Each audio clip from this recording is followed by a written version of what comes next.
மக்கள் திருத்தம் யூடியூப் சேனலுக்கு உங்களை வரவேற்கிறோம். மக்கள் அனைவருக்கும் வணக்கம். இந்த பதிவு உங்களுக்கு அவசியமானதாக இருக்கும் அப்படிங்கிற ஒரு நம்பிக்கையில தான் இதை போடுறோம். இந்த பதிவு எதுக்காகன்னு பார்த்தீங்கன்னா, நாங்க பட்ட துன்பம் பிறர் படக்கூடாது அப்படிங்கிற ஒரு நல்ல எண்ணத்துல தான் போடுறோம். அதாவது, இப்ப நீங்க இங்க பார்த்துட்டு இருக்க ஜூம்லியான் அப்படிங்கிற அறுவடை மிஷின் இருக்கு. இதை நாங்க வாங்கியிருந்தோம். இதனால நாங்க நிறைய கஷ்டப்பட்டுட்டோம், நஷ்டப்பட்டுட்டோம். யாராவது அறுவடை மிஷின் வாங்கணும்னு நினைக்கிறவங்க தயவு செஞ்சு இந்த அறுவடை மிஷினை மட்டும் வாங்காதீங்க. வேற ஏதாவது நல்ல கம்பெனி மிஷினாக பார்த்து வாங்குங்க.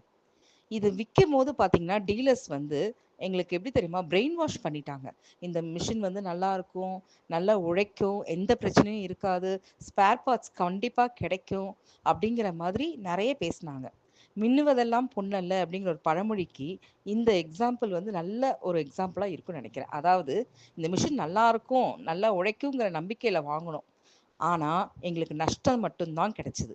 இது ஸ்பேர் பார்ட்ஸ் ரிப்பேர் ஆயிடுச்சுன்னு வச்சுக்கோங்களேன், இந்த ஸ்பேர் பார்ட்ஸ் கிடைக்கிறது ரொம்ப கஷ்டங்க. எங்கேயுமே கிடைக்க மாட்டேங்குது. நாங்கள் தேடி தேடி அலைஞ்சிட்டோம்.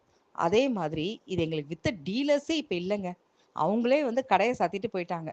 இப்போ நாங்கள் யார்கிட்ட கேட்குறோம், அது சம்மந்தப்பட்ட அதிகாரிகள்கிட்டையும் பேசிட்டோம். அதாவது இந்த ஃபைனான்ஸ் கொடுத்தவங்களும் எதை நம்பி இதை ஃபைனான்ஸ் கொடுத்தாங்க அப்படிங்கிறது எங்களுக்கு தெரியல. இப்போ அவங்க என்னன்னா, எங்களுக்கு பயங்கரமான நெருக்கடியில் நாங்கள் இருக்கோம்.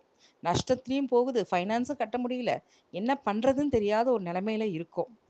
ரொம்ப கஷ்டமாக இருக்குது. இது ஸ்பேர் பார்ட்ஸும் அடிக்கடி ரிப்பேர் ஆகுது, எங்களுக்கு எதுவும் கிடைக்கவும் மாட்டேங்குது. அதனால் மக்களே, நீங்கள் கொஞ்சம் விழிப்புணர்வோடு இருக்கணும் அப்படிங்கிறதுக்காக தான் இந்த பதிவு. தயவு செஞ்சு இந்த ஜூம்லியான் அப்படிங்கிற அறுவடை மிஷினை யாரும் வாங்கிடாதீங்க. நாங்கள் கஷ்டப்பட்ட மாதிரி நீங்கள் கஷ்டப்படக்கூடாதுங்கிற நல்ல எண்ணத்தில் தான் இந்த பதிவை நாங்கள் போடுறோம். அதனால் மக்களே கொஞ்சம் விழிப்புணர்வோடு இருங்க, எச்சரிக்கையாக இருங்க. இது வரைக்கும் நீங்கள் எங்கள் சேனலுக்கு ஆதரவு கொடுத்தது நன்றி. இன்னும் தொடர்ந்து ஆதரவு கொடுங்க. நன்றி, வணக்கம்.